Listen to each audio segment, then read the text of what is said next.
Grandpa, are you really going to wear that to the gala? It wasn't a joke. It wasn't said with cruelty either, just a light, dismissive tone, the kind that doesn't raise voices but leaves bruises anyway. He had just walked through the door, his old leather shoes quiet on the marble floor of his daughter's new house. In his hands, a small gift he brought, wrapped neatly, a vintage sewing machine foot pedal he had found at a flea market.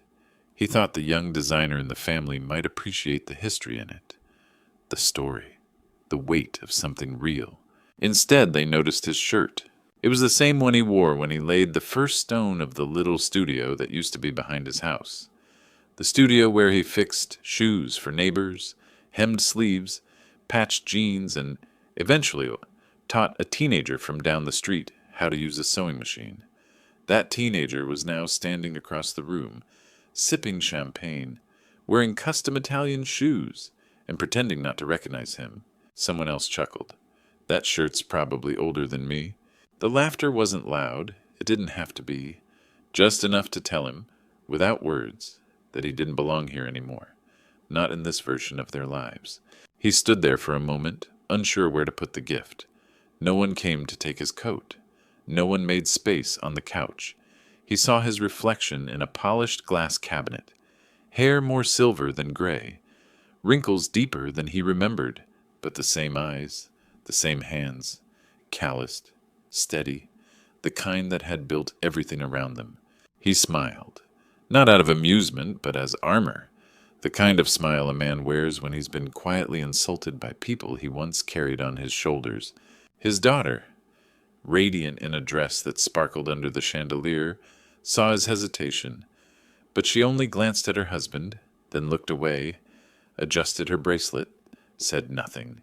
The man who once stayed up 3 nights straight to hand-build her a wooden crib suddenly felt like a guest in her life, a poorly dressed guest.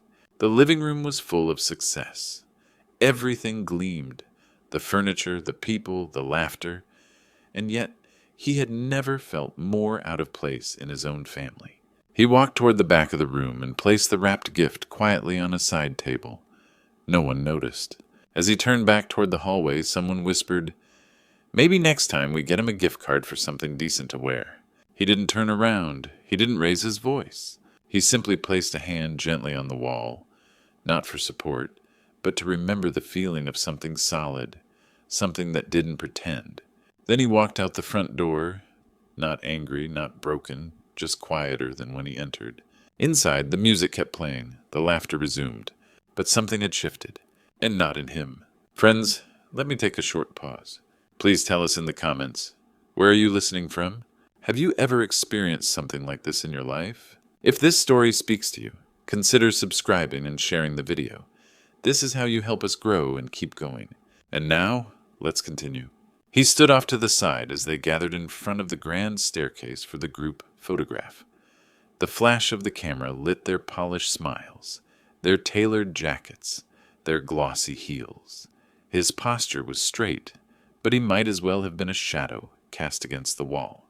They jostled and laughed, urging one another closer. His daughter pressed her husband's arm, oblivious to the empty space at her side. The grandchildren, eager for the camera, clustered around their cousins whose jeans bore the same scuffed knees and faded patches he himself had once mended.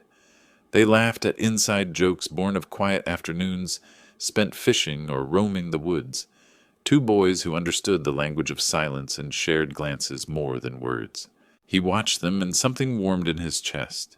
He had given them those moments, built the treehouse where they played, guided their first steps on the boat he refurbished, stayed awake on stormy nights to calm their fears. Yet today they celebrated each other without him, without the hands that fashioned their worlds. A cousin waved him in, but he shook his head. This wasn't about pride. It was about truth. He no longer belonged in that picture of progress and modern style. He was another era, an outdated frame in a gallery no longer hung with his art. So he remained in the corner, holding his coat over his arm as if it were a shield. He let the camera click and the laughter ring, each sound a reminder of where he once stood. When the group dispersed and the photographer hurried off to plan drinks, he slipped quietly away. He didn't need to be in the frame to know he had shaped every corner of their lives. And perhaps one day someone would look back and see him, not in a staged photograph, but in the legacy he built between the smiles. He stood in front of the mirror longer than usual that morning.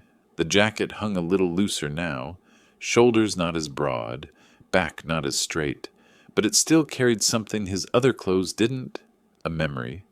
The fabric wasn't just wool. It was years of sawdust, of city permits, of late-night construction runs to finish something not for himself, but for someone else. This jacket had seen the first day of the studio opening, back when the designer, young, trembling with hope, had no one but him to help hang the first sign.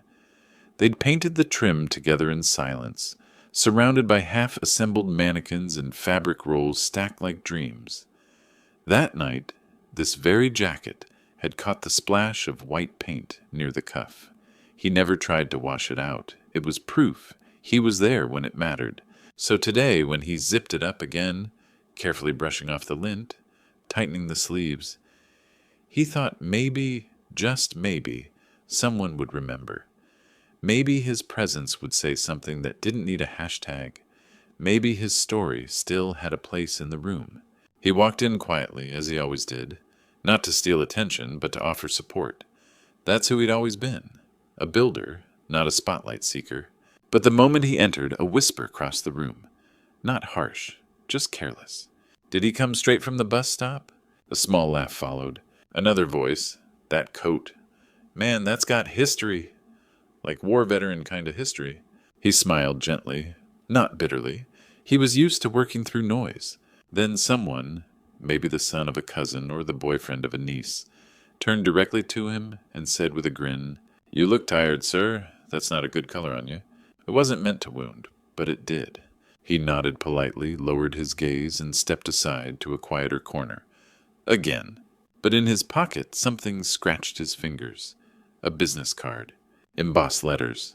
Daniel Morelli, Creative Director, Milan, NYC. He remembered handing over his own bonus savings so Daniel could buy his first industrial sewing machine. He remembered giving him the key to the old workshop when no one else believed in fashion. He remembered the jacket, this very jacket, Daniel insisting he wear to the launch party. "People will ask who you are," he had said, "and I'll say he's the reason I'm standing here." But people forget, and fashion moves on, but dignity doesn't wrinkle, and real legacy doesn't fade, even when the fabric does. He hadn't opened that closet in years. It stood quietly in the hallway, just outside his bedroom, a place forgotten even by the house itself. Most days he passed it by without a thought. But that evening, after the remarks, as the laughter, the glances, his hand lingered on the doorknob a little longer than usual. When he pulled the door open, the smell of old wood and linen filled the air. The coats inside were neatly hung, organized not by color or occasion but by memory. And in the back, protected by a simple dry cleaner bag, was the one thing he wasn't ready to throw away, though everyone around him had long forgotten it. A work shirt, faded blue. The kind you wear when you're not trying to impress anyone. The kind that absorbs hours of labor and says, "I was there."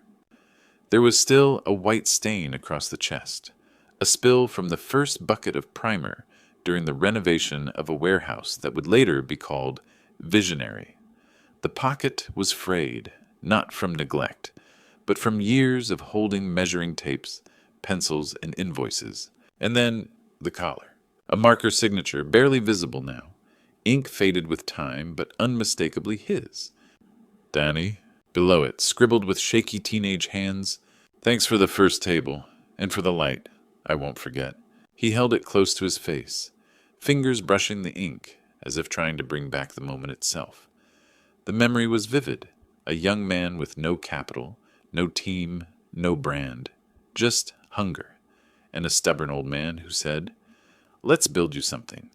Nothing fancy.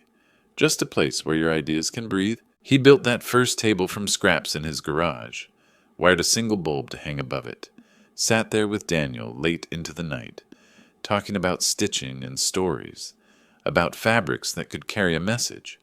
It was never about money. It was about belief. They had laughed then, Not about clothes, but about dreams. Daniel called him the only investor who brings sandwiches instead of contracts. And now people whispered that his jacket looked tired.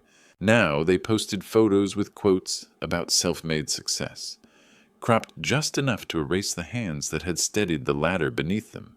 He folded the shirt gently and placed it on his lap, sitting down at the edge of the bed. Not to cry, not even to sigh, just to feel something solid, something true. Because in a world obsessed with what's new, he held in his hands something irreplaceable. A piece of fabric, a bit of ink, and a promise once made I won't forget. But promises fade, unless someone is brave enough to remember. He didn't expect a front row seat. He didn't even expect his name to be mentioned. But he thought, maybe, just maybe, someone would remember. The fashion event was everywhere, splashed across glossy invitations, whispered about on morning shows, posted in gleaming snippets across every screen.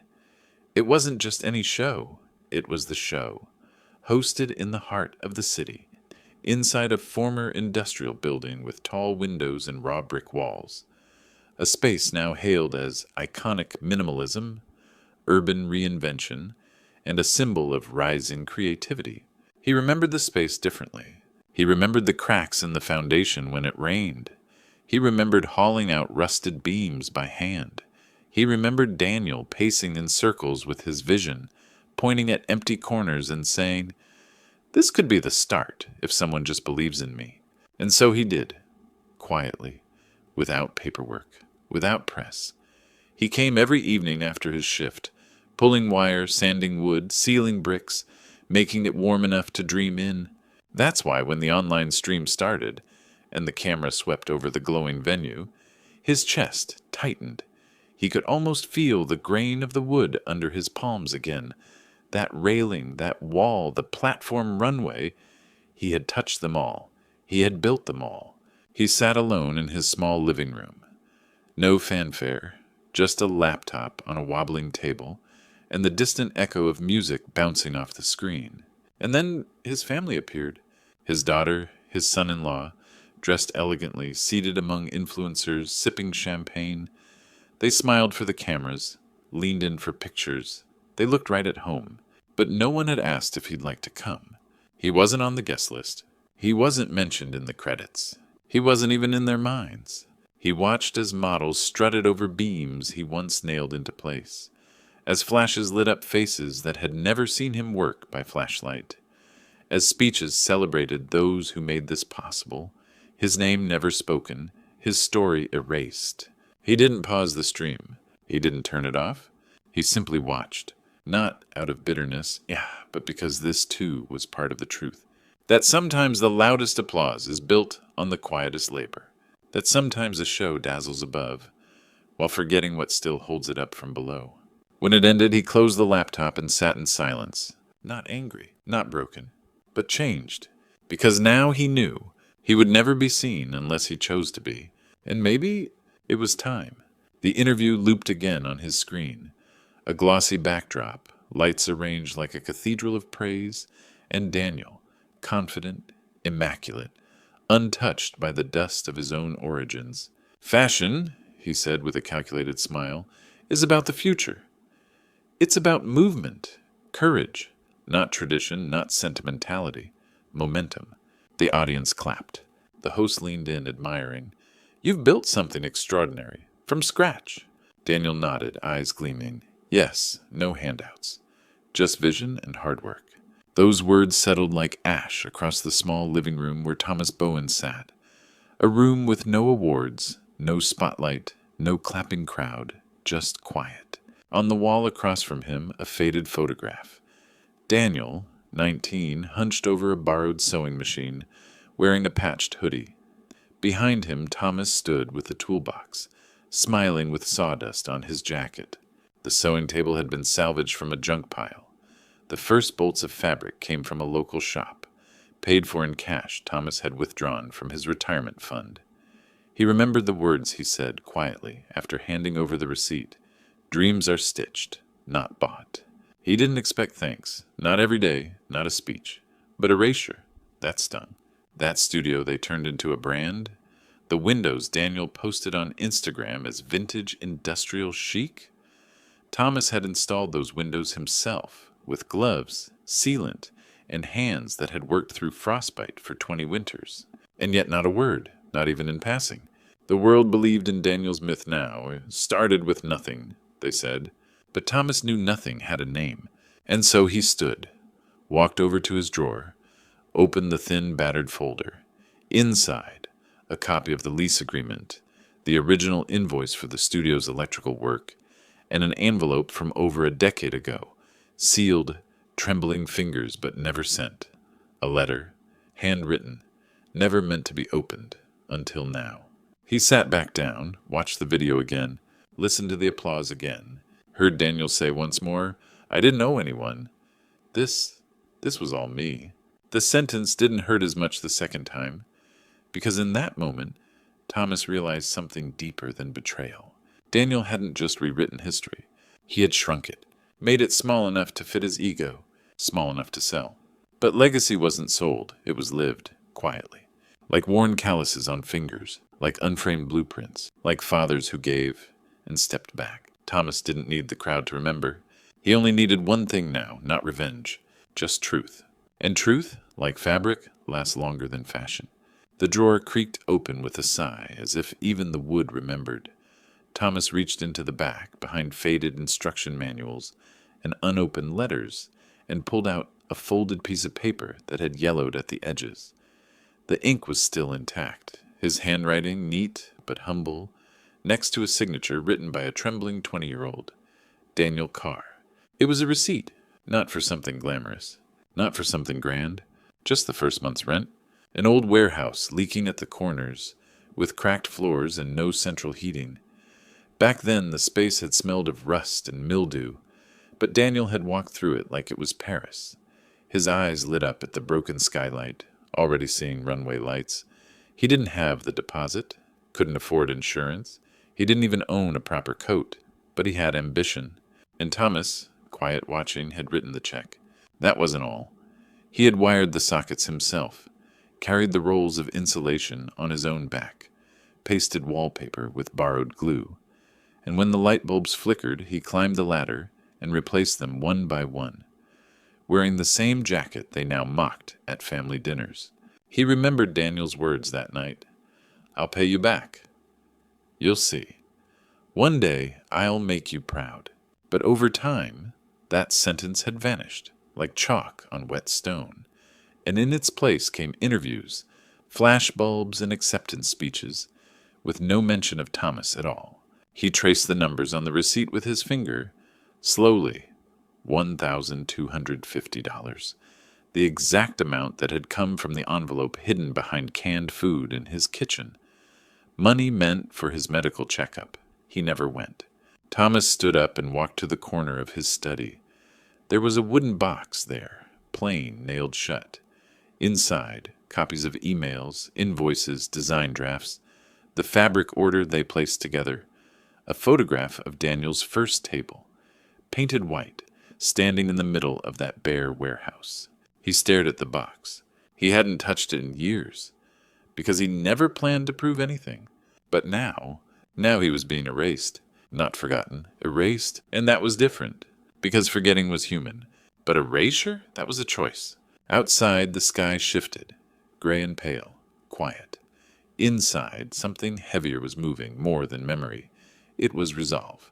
He didn't want applause. He didn't want payback, but he wanted Daniel to remember, not because he had to, but because he owed it to the truth. And truth, unlike fabric or trends, doesn't fade. It waits, folded, stored, silent, until the time comes to unfold it and let the world see the stitches.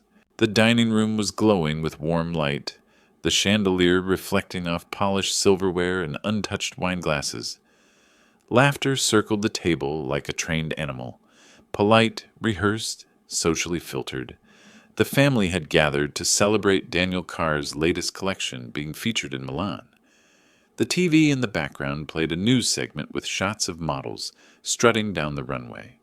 Thomas sat quietly at the far end of the table, not at the head, not even near, just there. He hadn't said much all evening. He rarely did now. Conversations had become quicksand. Every sentence dragged him closer to feeling obsolete. But tonight, as the commentary on screen praised the boldness of Carr's studio, a whisper of memory stirred within him. So he said it, softly, almost to himself. I remember when he couldn't afford a sewing machine. I helped him back then. The table stilled for a beat, not dramatically. No glass fell, no fork clattered, just a pause. His son-in-law gave a dry smile, swirling wine in his glass. Yeah, but things are different now, Dad. That was a long time ago. The dismissiveness wasn't cruel. That's what made it worse. It was casual, as if the past had no weight unless it was branded and trending. Thomas looked at his daughter, but she stayed focused on her plate, carefully slicing into a piece of fish that had gone cold. Then, without looking up, his grandson added with a smirk, Come on, Grandpa, you don't get it. Style's changed. You're still wearing that same jacket, right? The table chuckled, not out of malice, just the kind of laughter people use when they're uncomfortable with truth. Thomas didn't respond. His knife hovered above his food, unmoving, not because he was angry, but because he was remembering. He remembered when that very jacket had paint on the cuffs, when it had fabric chalk on the shoulders and a torn pocket from carrying too many tools. He remembered giving Daniel his first bolt of real linen, purchased with the money he'd earned fixing broken plumbing in the freezing rain. He remembered carrying iron tables into that abandoned warehouse, one by one, his hands numb, his heart full. But none of that lived at this table. Here, legacy was entertainment, memory was inconvenient, humility was mistaken for irrelevance. So he lowered his fork, wiped his mouth with a napkin, and smiled. Not because he was amused, but because he had just made a decision, a silent one. They thought they had outgrown him, but they hadn't even reached where he began. It was early morning, the kind of morning where the sky still holds on to the softness of night, and the streets echo only with the sound of distant deliveries and the scrape of sweeping brooms. Thomas walked alone, his jacket buttoned all the way up, hands deep in his coat pockets. His steps were slow, not because he was weak, but because he wanted to feel the ground beneath him. Every brick, every sidewalk crack, every piece of pavement he once walked as a younger man. The buildings stood tall now, modern. Glass panels, silver edges, perfectly landscaped surroundings. The once abandoned warehouse where pigeons nested in the rafters and mold crawled up the walls. It was gone, or at least hidden under layers of polish, branding, and artificial light. He stood across the street for a moment, watching. People in black turtlenecks and badges came and went, holding coffee, fabrics, tablets. A polished logo glinted over the entrance. Carr Studio, just that. No mention of the stories it buried. No sign of the late nights spent welding table legs, of the wires he'd run through cracked concrete, because Daniel couldn't afford an electrician. Thomas crossed the street. Security at the door was tight. 2 guards, a digital tablet, scanning devices.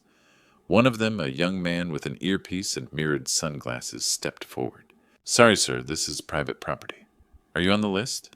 Thomas shook his head gently. No, I'm just here to look. You can't be here without an appointment. Company policy. But just then, another figure appeared from inside. Older. His hair was graying, his shirt stained with a smudge of dust, like he'd been fixing something in the back. His eyes narrowed, then widened. Mr. Hale? The technician stepped forward. It had been years, but recognition came not from memory, from respect, from the image of a man lifting scaffolding with his bare hands, from the way Thomas once stayed through the night to help fix a burst pipe before an investor's visit, quietly, without ever asking to be thanked. I remember you, the man said simply, then turned to the guard. He built half this place. Let him in. No fuss, no ID, just that. Thomas walked past the velvet rope and stepped inside. It smelled like new paint and designer leather now. Music played softly from hidden speakers. Showcases lined the hallway. Sketches, photographs, awards, but none of the early ones, none of the struggle. He moved slowly, eyes tracing the outlines of machines, that didn't exist when the first prototypes were sewn by candlelight. He reached a corner of the main floor where once there had been a sink that constantly leaked. It was gone now, but in his mind he still saw the stain on the floor, his own voice saying, "Don't worry, I'll fix it before the morning." No one noticed him, but one young intern passed by, nodded respectfully, and asked quietly, "Are you part of the team?" Thomas smiled softly. Number just someone who held the ladder. He didn't stay long. As he walked out, he turned for one last look. The building didn't thank him.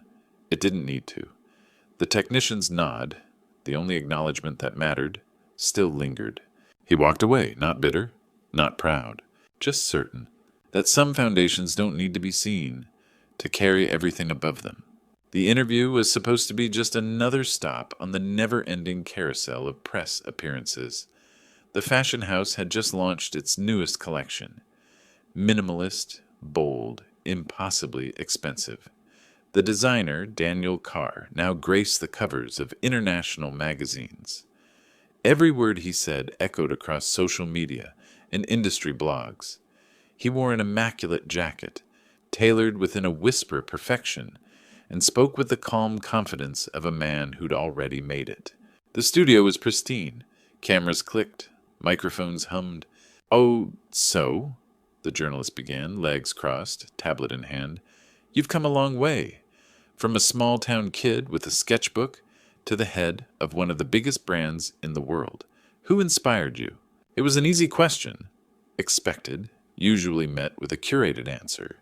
Names of iconic designers, maybe his mother, maybe the vague working-class roots. But this time Daniel froze. His polished smile faltered. Just slightly, but enough to shift the room. He looked past the camera for a moment, as if trying to remember something he had locked away long ago, or someone. "I don't think I've ever told this story," he said, voice quieter now. "I was 21. I had dreams, no money. I had fabric in my backpack and sketches folded so many times they'd torn at the creases. I found a place, a run-down warehouse that smelled like rust and rain. The rent was cheap, but still out of reach." He paused. Then one day a man walked in. Rough hands, wore a jacket that looked like it had survived a dozen winters.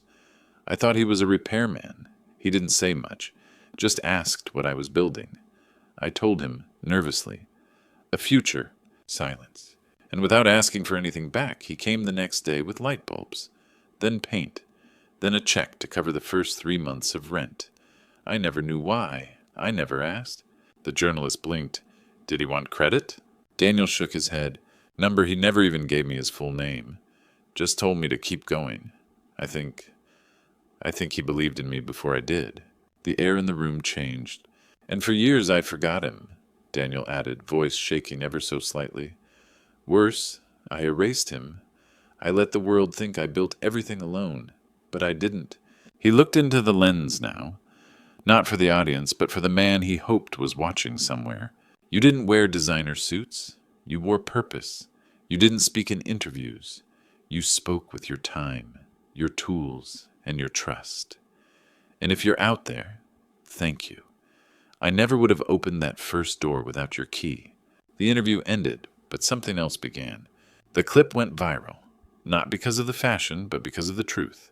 In a world chasing spotlights, a designer finally pointed to the shadows, where the real builders stand, quiet, steady, forgotten.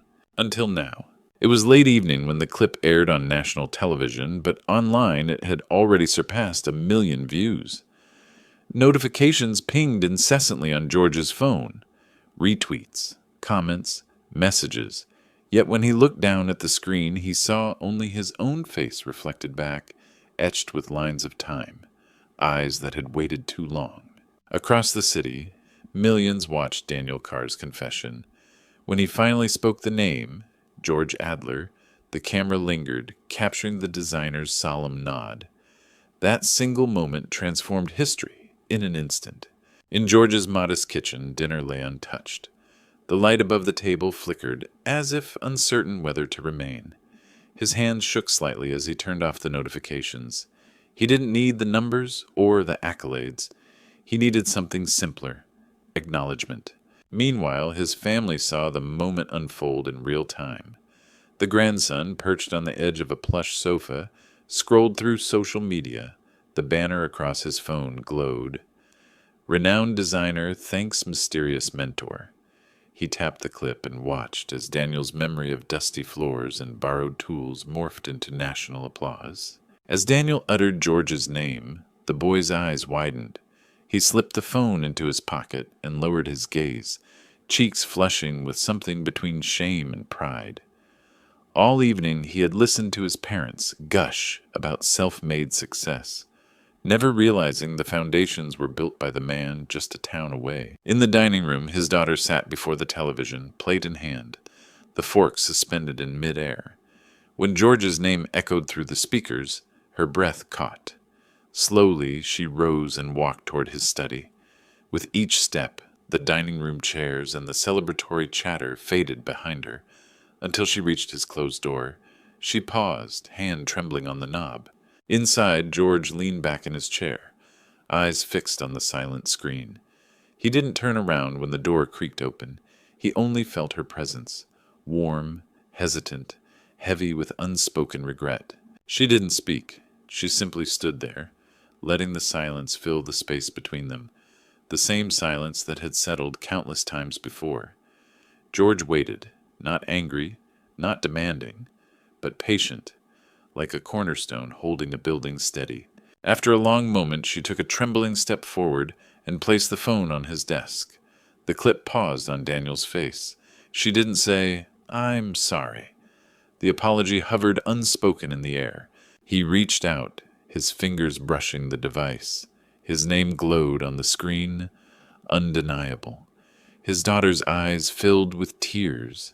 Tears that carried the weight of every unacknowledged act of love, every moment she had been too busy to remember. Finally, George lifted his gaze and met hers. No words were needed, only the recognition that his place in their story could never be erased again.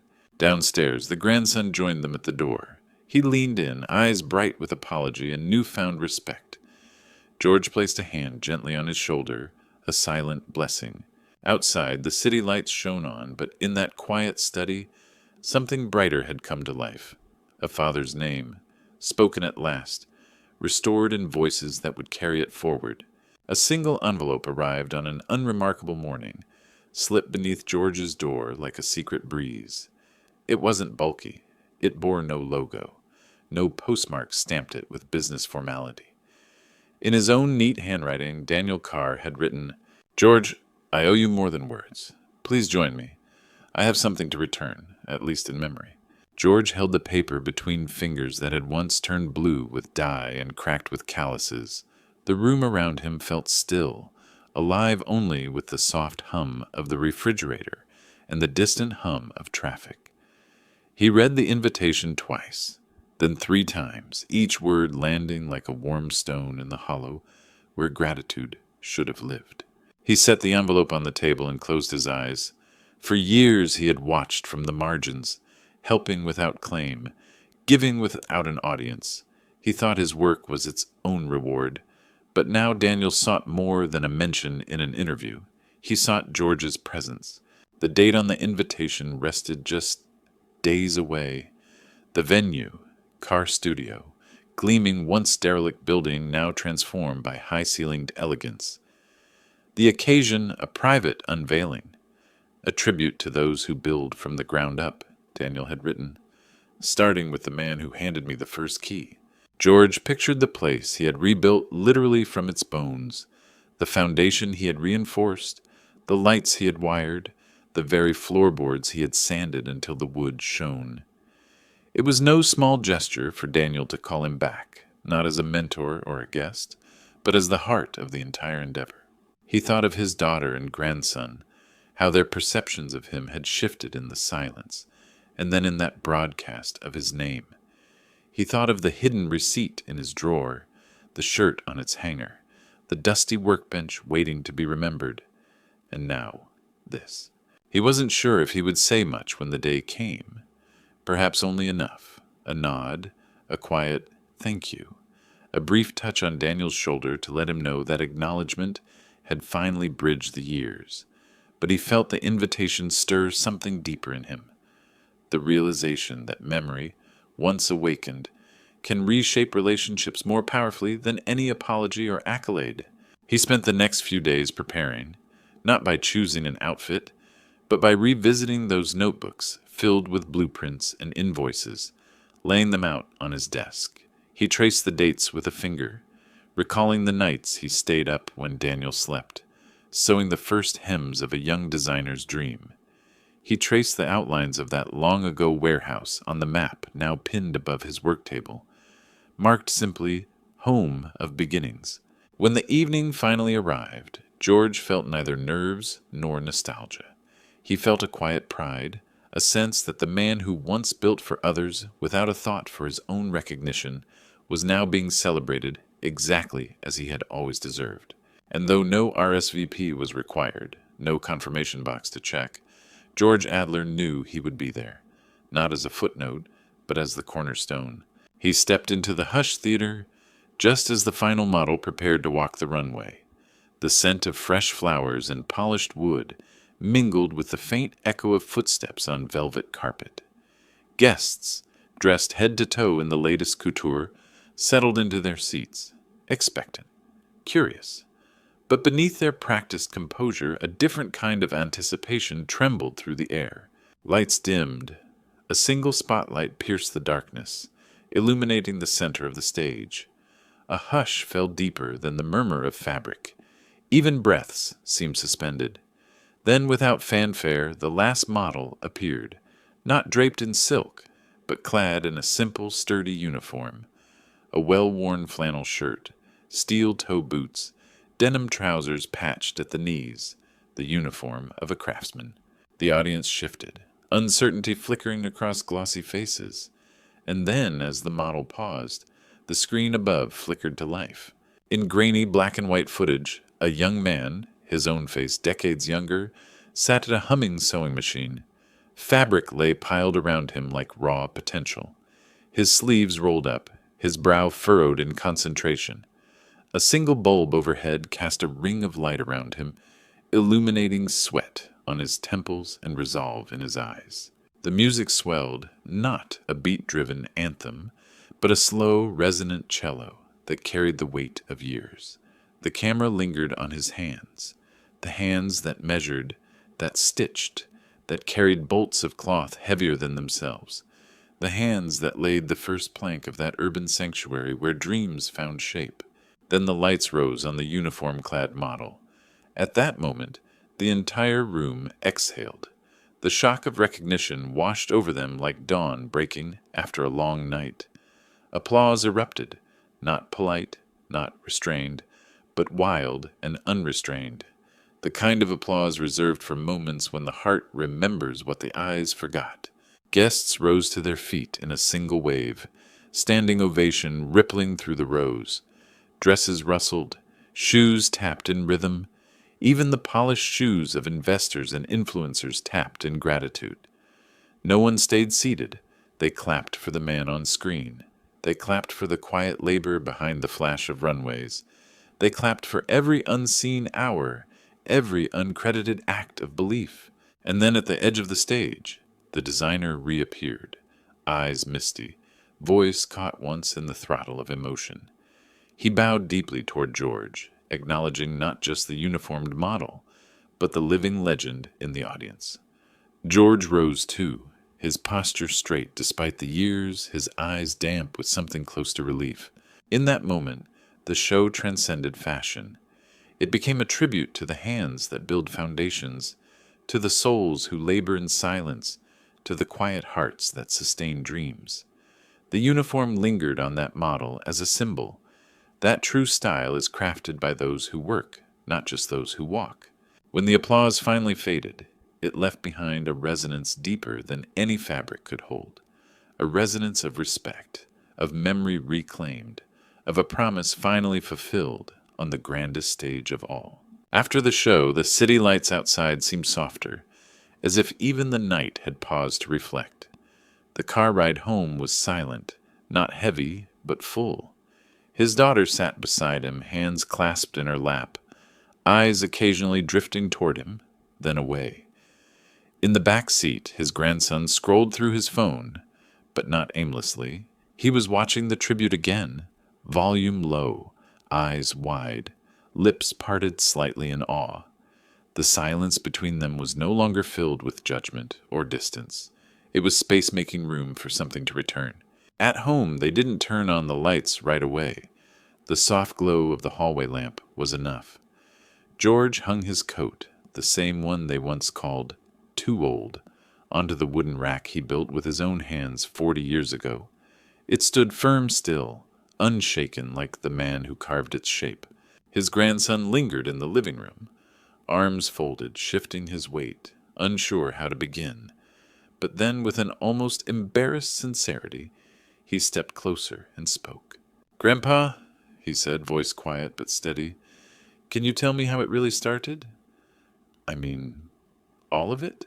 George looked at him, not just the boy, but the question. Not just curiosity, but hunger. Not for stories about fame or fashion, but for truth, for roots. He didn't answer right away. Instead, he walked to the shelf, pulled down a wooden box, scratched, weathered but lovingly kept. Inside were old tools, a square ruler, a stubby pencil, a bent nail he'd once used as a reminder to slow down, to measure twice. He held them out, not for show, but like passing down a key. "We'll start tomorrow," George finally said, "but not with fabric." His grandson tilted his head, puzzled. "Not with needles either," George added. "We'll begin with a hammer and a board, and I'll show you where the first table stood, before the sketches, before the lights, before the world knew his name or forgot mine." A pause. The grandson nodded slowly, then sat down beside him, still silent, but no longer distant.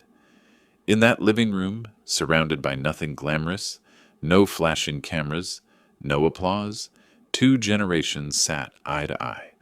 And for the first time in years, the elder man did not feel like a relic. He felt like a builder again. His daughter quietly entered the room with 3 mugs of tea, setting them down without a word. She didn't sit yet, just stood behind her son and looked at her father. There was something different in her eyes, not pity, not regret, respect. No one mentioned the past hurt. It hung in the air like old dust, not stirred, but finally acknowledged. Tonight they wouldn't sweep it under the rug. They'd build something over it instead. A new story, with old hands. The ceremony wasn't grand. No red carpet, no blinding flashes. Just a slow morning light pouring through the tall windows of a modest brick building, newly renovated, yet filled with something old, solid, and true. The plaque on the wall didn't glitter. It wasn't made to impress, but it was honest. The George Marin Studio for Craft and Character, carved into oak, smoothed by hand. The opening of the studio didn't make headlines, but those who walked through its doors felt something shift. It wasn't just a space for sewing or design. It was a place for building, not only garments, but dignity, purpose, story. At the far end of the studio hung a simple frame. Inside it, a worn work shirt, faded blue, with a paint stain on the sleeve and a stitch line slightly crooked. Not perfect, but real. Next to it, a pair of heavy-duty gloves. His gloves, and below them a handwritten note in thick, uneven script. "Style is what you build, not what you wear." The young students who came to the studio didn't know much about George Marin at first. They came for courses, portfolios, technical skills. But they stayed for something else. Because unlike other places, here no one cared what brand you wore. What mattered was how your hands moved, how you treated others, how you showed up, even when no one was watching. George never asked for applause, never needed recognition. But now, without ever chasing it, his name stood where it mattered most. Not in magazines, but in mentorship. Not on billboards, but in the quiet thank yous whispered by students who stayed late to finish their first solo project. Some of them asked about the man in the photo. Older, strong-jawed, silver-haired, with gentle eyes and a faded shirt. The staff would smile and say, "That's George. He built this place, long before the building even existed." And George? He still walked through the halls sometimes, not in front, always behind the class, watching, smiling, occasionally stopping to help a student rethread a stubborn machine, or to tell a story about how a single nail once held up an entire shelf of dreams. At home, his family had changed, not overnight, but steadily. His grandson now worked part-time at the studio, not because he had to, but because he wanted to. His daughter visited often. She no longer tried to erase the past with gifts or words, but honored it with presence. She listened. And as for George, he never changed his wardrobe, still wore the same boots, the same jacket. But now, when he entered a room, people didn't see outdated. They saw foundation. He didn't become fashionable. He became essential. He wasn't a label. He was a legacy.